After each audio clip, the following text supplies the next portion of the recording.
नमस्कार, मी Gautam Kamble, GK news मराठीमध्ये आपलं सर्वांचं स्वागत। तुम्ही पाहत आहात मराठवाड्याच्या कुशीतलं जीके न्यूज मराठी। आता घेऊ विविध क्षेत्रातील राजकीय, सामाजिक, आर्थिक, कृषी आणि क्रीडा व तसेच शैक्षणिक विषयी घडामोडींचा आढावा। चला तर वळूया पुढील बातमीकडे। मुलीची छेड काढल्याच्या कारणावरून नांदेडच्या तामसा येथे 2 गटात काल रात्री राडा झाला होता। त्या राड्यानंतर गावातील अनेक दुकानावर दगडफेक करून नासधूस करण्यात आली होती। पोलिसाच्या वाहनाच्या गाड्यावर देखील दगडफेक झाली आहे। या घटनेनंतर तामसा गावात सध्या तणावपूर्ण शांतता आहे। दगडफेकीच्या घटनेनंतर आज तामसा बंदची हाक देण्यात आली असून सकाळपासून तामसा शहर बंद आहे। पोलिसांचा मोठा बंदोबस्त तामसा येथे लावण्यात आलाय। दरम्यान दगडफेक करून दहशत निर्माण करणाऱ्यांना तात्काळ अटक करण्याची मागणी तामसा येथील नागरिकांनी केली आहे। पाहूया काय म्हणाले ते।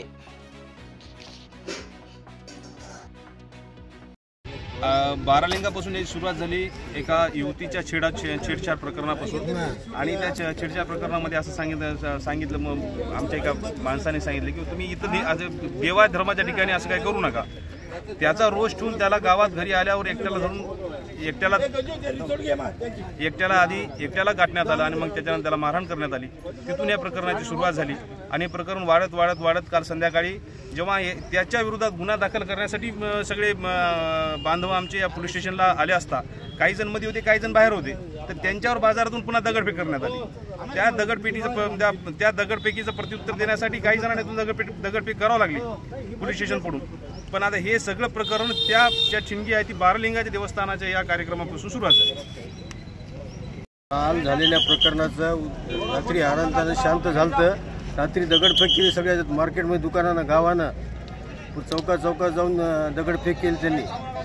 त्याचा निषेध म्हणून आम्ही आज मार्केट बंद ठेवणार। गुन्हेगाराला पकडण्यात यावा, त्याच्यावर कारवाई करण्यात यावी, त्याच्यासाठी आम्ही मार्केट बंद ठेवून निषेध पाळणार आहे।